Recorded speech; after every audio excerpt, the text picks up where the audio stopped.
Good afternoon, everybody. This is Pimlico Racetrack in Baltimore, Maryland. We are 40 minutes away from post time for the running of the Preakness, the second and richest jewel in racing's Triple Crown. It's a beautiful day here in Baltimore right now. Sunny, about 70 degrees, and the track is fast. You're looking at the infield. A record crowd has come into this old racetrack today to see this running of the Preakness. And it has been a carnival atmosphere here with many different kinds of bands and music and games. It's noisy and fun and frolic time here. Beyond the grandstand, however, in the barn area, things are a bit more quiet. This is Secretariat, of course, the favorite in this race. As we look at him in his barn, he's getting ready now to make the walk across to the saddling area. The one barn has housed all of the contenders in this Preakness, and although 6 of them are going to the gate today, most people here figured it's a match race between this horse, Secretariat, who had such a brilliant Derby, setting a new record for that classic race, and the second in the Derby, Sham, who, of course, in finishing second, also broke the old Derby tie. I'm Jack Whitaker, along with Haywood Hale Broun and Dick Anderson and Frank Wright. We welcome you to the 98th running of the Preakness.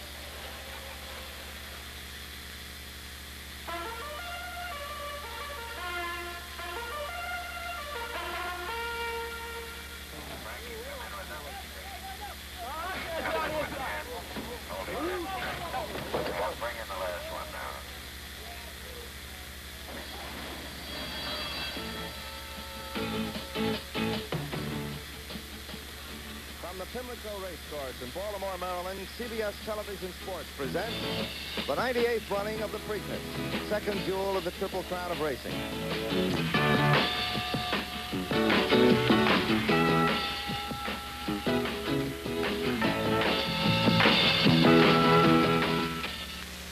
On Preakness Day, when the black-eyed Susans are in a sort of bloom, there begin to arrive the constructors of what will be a small city. Looking like so many hermit crabs, the fans pour through the gates laden with everything needed to sustain life of a limited but lively sort. They're heading for the infield, and they are coming not so much to see a horse race as to be a part of the event, to cheer what they hope is happening on the outskirts of their pleasure town. In the event of change in the weather, there are a variety of shields against misfortune. Some almost fairly to be described by the old resort come-on of a home away from home. Some obviously intended to be no more than a rallying place, but all erected and occupied with the marvelous good nature which seems characteristic of the dotted sward of happenings from which one wishes to carry away memories and a ticket stub, as much as an idea or an accurate idea of what happened. Tomorrow there should remain enough crusts and smears to make all the ants for miles around as happy as ants are likely in their duty-driven way ever to be. Just watching the ingestion here is likely to give the more delicate feeder a certain sense of burn among the ribs.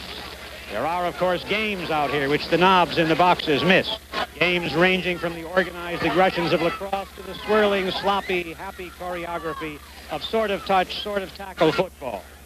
For the sedentary, there is the intellectual violence of card game. There is also the game that started all this commotion in the first place, and there are windows for those who are prepared to take the results largely on hearsay.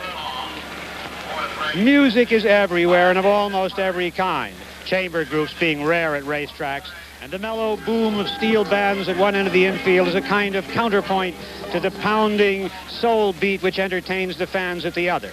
Baltimoreans here took time off during the day to honor their departing quarterback, number 19, John Unitas, whose locker was part of the scene. Waiting overhead was the little man who wears the Preakness winner's colors, and painter Tommy Ennis, who had blue and white paint in his pocket last year for Riva Ridge, has brought the same tubes again in expectation of Secretariat. A wise man, he also has the rest of his palette handy. Thank you, Woody. And you're looking at the Fort Hunt Senior High School Band from Alexandria, Virginia, the winner of the Preakness Festival Parade, still another musical group gathered here on Preakness Day at Pimlico. The countdown has begun to post time. We have about 32 seconds now until the big event, and we look now at the barn where all of the contenders are kept. peaceful here. Will be beginning to move out of here in just a few moments to make the short walk here at Pimlico into the saddling area. We saddle outside today in the turf course, so we'll all get a good view at the horses and their connections. Here's Chick Anderson now with a rundown of the field. Well, here's the field for the very important Preakness Stakes today, the second jewel in the Triple Crown. And we have 6 contestants, a good, solid, but small field. Starting with the top horse, number 1 is Sham. And you know that combination from the Derby. Sham will be ridden again today by Lafitte Pincay Jr. And if you're looking for silks on your screen today, look for green and gold. Those are the colors that Sham will be wearing. Following Sham is a horse that's definitely an outsider in this race, Deadly Dream. And Deadly Dream is one of those horses that is not expected to perform too well today, although they have high hopes. Deadly Dream will be wearing primarily black, but look for red and white on the sleeves. Then the very familiar silks of Secretariat. Secretariat, the dream horse, the $6 million syndication, winner of the Kentucky Derby, and one that most expect to be our next Triple Crown winner. The very familiar blue and white blocks of Meadow Stable for Secretariat, and once again, Ron Turcotte is up. Following Secretariat, we have Our Native. Our Native was third in the Kentucky Derby, and a very strong third, but not a menace to the top 2, Sham and Secretariat. Our Native is primarily black silks. Then following Our Native is Torsion. Torsion is an entry from New York. Torsion, another one of the outsiders, definitely an outsider in the race. And Torsion will be a combination that you'll see on your screen, primarily dark blue. And then the final horse in the field is École Etage.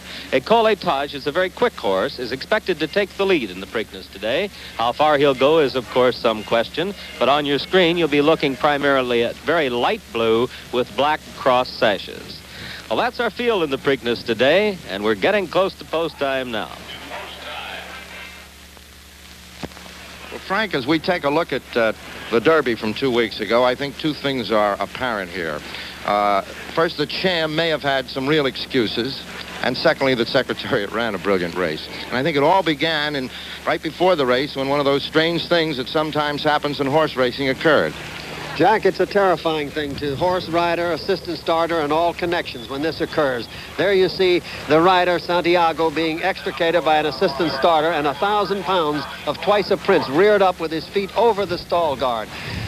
They're trying to get him so he doesn't fall over backwards and break his back, but in so doing, he takes his front legs and whacks Our Native across the saddle area and the back. Brumfield has had to dismount to quickly save injury to himself. Now the problem, Jack, and they accomplished it, is to open the back gate and get him out without that complete flip over that I mentioned to you, without control. Sham, during this period, remained relatively quiet, Jack, and so did all the horses along the inside, because they know a disturbance is going on. Here is Our Native now, had to be led out the front with Brumfield dismounted. Meanwhile, in the back of the gate, Jack, they will now jog Twice a Prince for the veterinarian, Dr. Larry Scanlon, to okay his continuance in this race.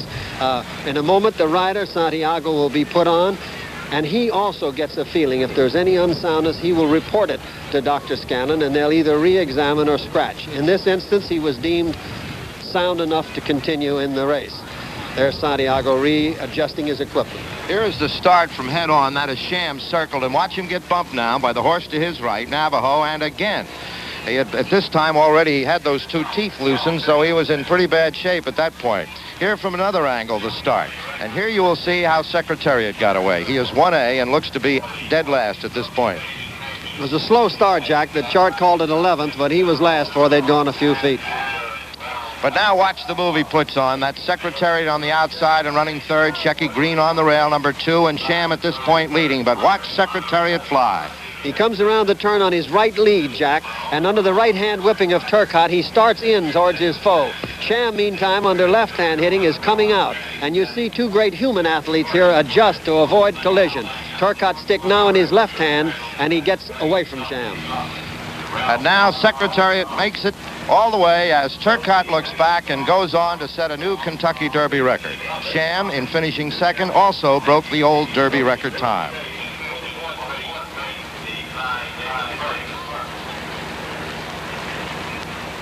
Well, that was 2 weeks ago, and as we said earlier, it's come down here today. Most people believing that it's going to be a sham and Secretariat duel once again. Right now, the betting public here have made Secretariat the #1 favorite, sham second, and École Taj will be the third favorite at this moment. We're just about 30 minutes away from post time at this moment.